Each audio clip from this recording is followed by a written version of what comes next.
महाराज जी, किसे सच्चा भक्त कहा जाए, जो हरदम भगवान का नाम जपे या जो दूसरों की सेवा करे? दोनों काम जो करे,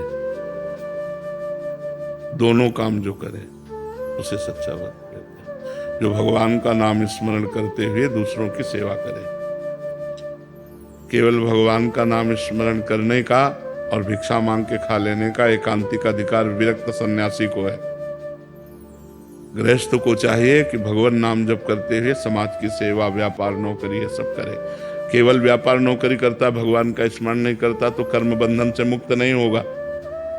और केवल नाम जब बैठे बैठे कर रहा है तो परिवार का पोषण नहीं होगा, अपने कर्तव्य का पालन नहीं होगा। तो कर्तव्य का पालन और भगवान का स्मरण एक साथ होना चाहिए। तस्मात् सर्वेषु कालेषु माम निस्मर युद्ध च, भगवान आदेश करते हैं। युद्ध माने कर्तव्य का पालन, और माम निस्मरण मेरा स्मरण। जो नाम जप करते हुए अपने कर्तव्य का पालन करता है वही उत्तम भक्त है, वही उत्तम साधक है।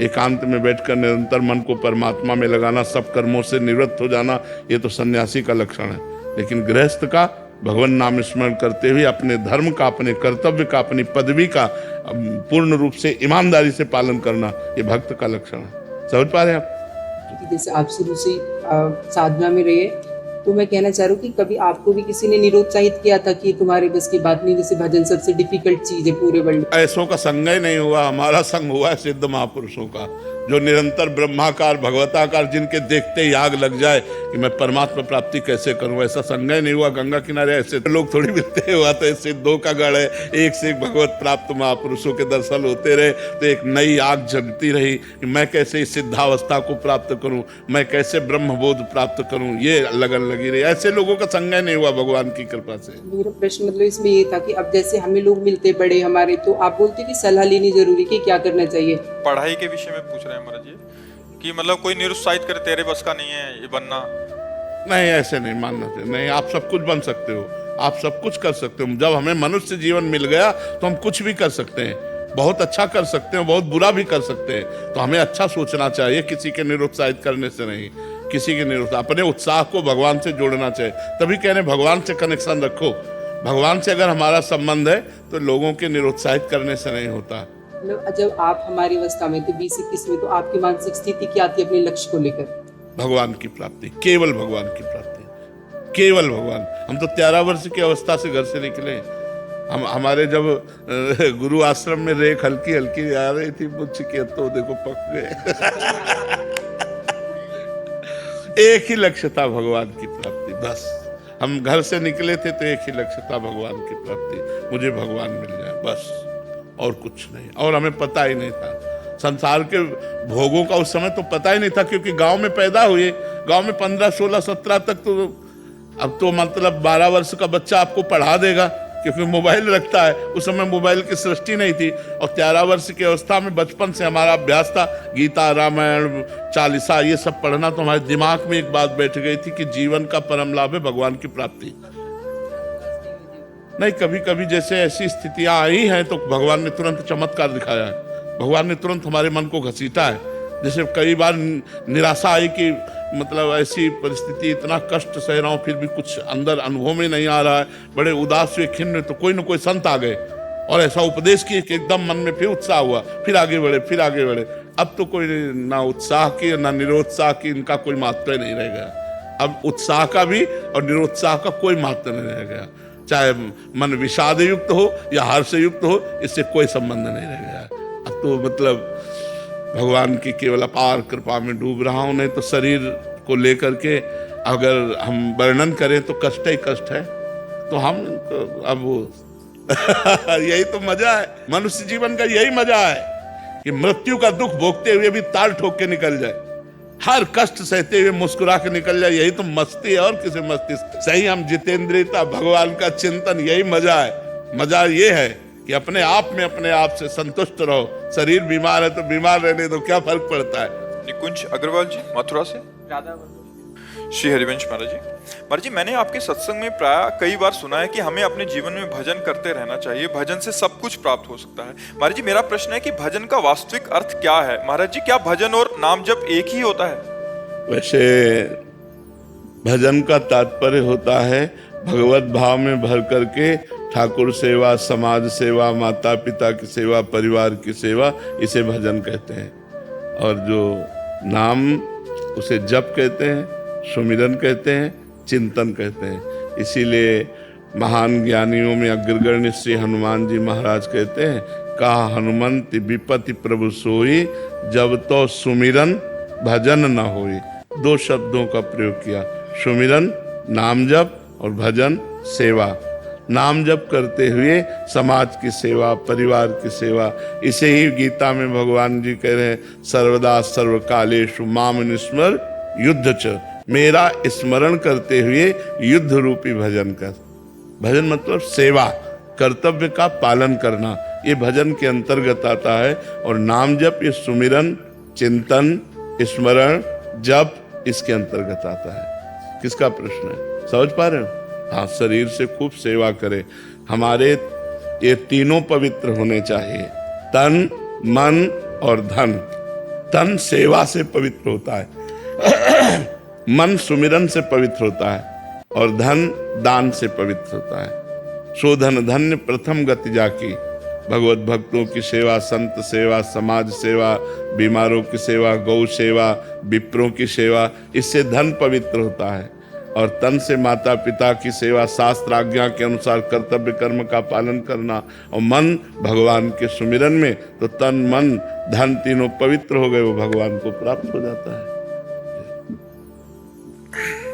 धवल सुरेश जी, राधे राधे महाराज जी। महाराज जी, मैं मेरे गुरुजी से दीक्षित हूँ और गुरु मंत्र के साथ भगवान राम, नारायण और अन्य नामों का भी जप करता हूँ। मन अलग अलग नामों में आनंद लेता है, इसलिए एक निष्ठ जप और एकांत भाव में टिक नहीं पाता। मेरा मन हनुमान जी को पाने का भी करता है, तब राम जी का जप करता हूँ, नारायण को पाने का करता है। और प्रभु जी, क्या मैं अपने गुरु मंत्र के साथ अन्य नामों का भी जप करूँ या केवल प्रारंभिक साधना में ये अत्यंत आवश्यक भी है, क्योंकि मन एक जगह टिकता नहीं प्रारंभिक साधना में।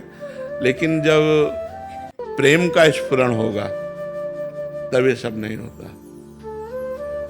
लड़की का जब तक ब्याह नहीं होता तो 100 फोटो देखे तो दोष नहीं माना जाएगा, लेकिन ब्याह के बाद अगर 100 फोटो देखे तो तो ऐसे ही जब तक हमारा भागवतिक संबंध दृढ़ नहीं हो जाता, जब दृढ़ हो जाता है तो हमारे आचार्य कह रहे हरिवंश महाप्रभु, रसना कटो जो अन रटो, निरखि अन फुटो नयन, श्रवण फुटो जो अन सुनो, श्री राधा जस में। श्री गोस्वामी तुलसीदास जी करे, एक भरोसो, एक बल, एक आस विश्वास, एक राम घनश्याम हित, चातक तुलसीदास।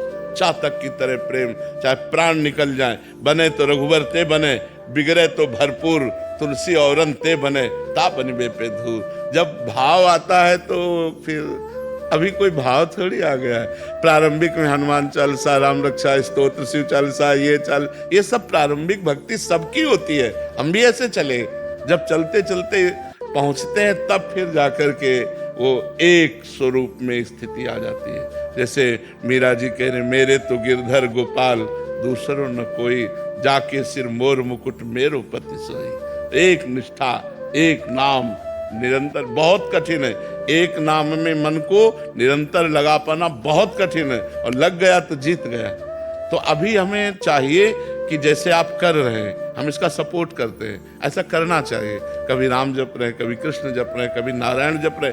हमको पहला कदम संसार के चिंतन से हटकर भगवान के चिंतन में लगाना है। वो भगवान के किसी भी विविध नाम रूप लीला स्थान में लगे, फिर धीरे धीरे हमको समेटना है। समेट करके जो गुरु ने इष्ट दिया, मंत्र दिया, नाम दिया, उस पे हमें स्थित हो जाना है। पर प्रारंभिक दशा ये सबकी होती है और सबको करना चाहिए, क्योंकि मन एक जगह नहीं टिकता है, उसको विविध नाम रूपों में। इसीलिए भगवान के हमारे अनंत नाम है, अनंत नाम है। किसी भी नाम को लो तो उन्हीं भगवान का तो ले रहे हैं, कोई अंतर नहीं। नारायण कहो, राम कहो, हरि कहो, श्याम कहो, राधा कहो, दुर्गा कहो, वही एक परम तत्व है, दूसरा नहीं है। पर प्रीति जब आएगी तो ये बर्दाश्त नहीं होता, प्रीति में फिर ये बर्दाश्त नहीं होता। उधो मनन भये 10-20, एक हुतो सो गयो श्याम पे। आपको आ रहा था, नाहिन रहो हिमा ठोर, वो स्थिति एक अलग आ जाती है। डॉक्टर स्वप्निल धर्माधिकारी, राधे राधे महाराज जी। महाराज जी आपके चरणों में कोटि कोटि प्रणाम। महाराज जी मैं श्री समर्थ गुरु रामदास जी के संप्रदाय से हूँ। श्रीमद दास बोध ग्रंथ में चतुर्विद्या मुक्ति का वर्णन आया है, सालोक्य, सामीप्य, सारूप्य, सायुज्य। महाराज जी ये कह रहे हैं कि इनका यथार्थ मतलब एवं भेद क्या है, किस साधक को कौन सी मुक्ति मिलेगी, ये किस आधार पर तय होता है? वैसे इसको छोड़ो और सीधे राम जी को प्राप्त करना चाहो तो क्या घाटे की बात रहेगी क्या है? प्रभु को सीधे हम प्रभु को प्राप्त करें, सारिष्ट, सामीप्य, सालोक्य, एकत्व, ये सब भगवान से प्रेम नहीं होने देते। दीयमानम न गृह्णन्ति बिना मत सेवनम जनाहा, बिना भगवान के प्रेम के ये सब बेकार है। अगर इनकी हमको प्राप्ति की चाह है तो अभी सही चाह नहीं हुई। न पारमेष्ठम न महेंद्रधिष्ठम न सार्वभौमम न रसाधिपत्यम न योग सिद्धि अपनर्भवम वा, ये मुझे नहीं चाहिए। मुझे आपसे आंख लड़ाना अच्छा लगता है, आपके लिए रोना अच्छा लगता है, आपकी याद में तड़पना। आप मिलो ना मिलो, आपको पुकार पुकार के एकांत में आह भर करके रो लूं, बस यही हमारे लिए सर्व संपत्ति है। तो हमें लगता है भगवान के समान ऐश्वर्य प्राप्त होना, भगवान के समान रूप प्राप्त होना, सारूप्य, भगवान में लीन हो जाना, एकत्व, भगवान के समान अष्ट सिद्धियां प्राप्त होना, जो अणिमा, महिमा, गरिमा, लघिमा आदि है, हमें लगता है कि इनके चक्कर में ना फंसे तो बहुत अच्छा है। रिद्धि सिद्धि पेरे बहुआई, बुद्धि लोभ दिखावे भाई, होए बुद्धि जो परम सयानी, तीन तन चितई ना नहीं जाने। इनसे प्रेम नहीं मिलता और मिले न रघुपति बिन अनुरागा, के कोटि जप जोग विरागा। हरि व्यापक सर्वत्र समाना, प्रेम ते प्रगट होए मैं जाना। राम ही केवल प्रेम प्यारा, जान ले सो जान निहारा। सो सब धर्म करम जर जाऊ, जहां न राम पद पंकज भाऊ। जोग कुजोग ज्ञान अज्ञानो, जहां नहीं राम प्रेम प्रधानो। प्रेम प्रेम प्रेम। इसलिए भैया मुझे लगता है कि प्रेम में चला जाए। क्यों? जहां ये सब अपने आप मिल जाती। दीयमानम न गृह्णन्ति बिना मत सेवनम जना, सारिष्ट, सामीप्य, सायुज्य, एकत्व, रूपत्व, जितने भी सब वैभव है ये भगवान का ही तो है मेरे। तो जब मुझे भगवान मिल गए थे तो सब अपने आप हमारे पीछे डोलेंगे।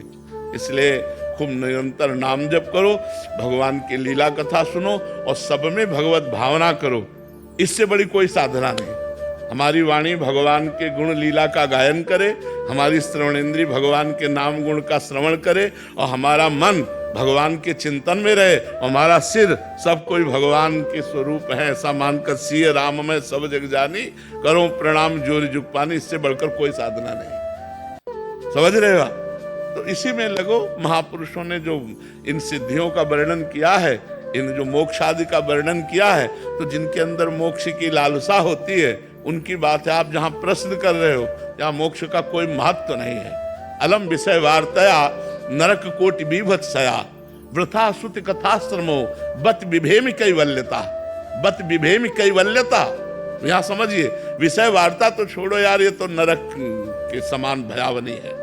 और बोले वेद की जो चर्चा है वो भी मेरे से मत करो। बोले विभेमि कैवल्यता, मुझे तो भय लगता है मोक्ष से, क्योंकि श्री जी छूट जाएंगे। विभेमि कैवल्यता परेश भजनोन्मदा यदि सुखादया किम तथा। बड़े बड़े महापुरुष ईश्वर के भजन में लगे, उनसे भी मेरा क्या। बोले तो आप चाहते क्या हो? बोले परंतु मम राधिका पद रसे मनो मज्जत। मेरा मन श्री किशोरी जी के चरणों की दास्ता में मन है। यो वृंदावन शिवनि कश्चन घनाश्चर्या, किशोरी मणिस तत्कंकर रसामृता दी परम चित्ते में न रोचते। धर्माद्यर्थ चतुष्टयम विजयताम किम तद वृथा वार्तया, सही कांतेश्वर भक्ति योग पदवी त्वारोपिता मूर्धनि। यो वृंदावन शिवनि कश्चन घनाश्चर्या, किशोरी मणि तत्कंकर रसामृताधि परम चित्ते में न रोचते। यदि हमें लाडली जो महाराज का कंकर मिल जाता है तो मुझे धर्म अर्थ का मोक्ष से कोई संबंध नहीं है। ये प्रेम नगरी में बैठे हो आप, इसका नाम है प्रेम नगरी। ये वृंदावन क्या है? प्रेम नगरी। ये सिद्धों की भूमि है, साधकों की नहीं। ये प्रेम सिद्धों की भूमि है, जहाँ उद्धव जैसा ज्ञानी भी आकर के यहाँ की चरण रज प्राप्ति के लिए गुल्म लता औषधि बनना चाहता है, जो मोक्ष अधिकार प्राप्त महापुरुष है। उद्धव मोक्ष अधिकार प्राप्त महापुरुष, ब्रह्म बोध संपन्न महापुरुष हैं और श्री कृष्ण के नित्य सखा और उनके नित्य सहचर हैं, साथ खाना पीना उठना बैठना।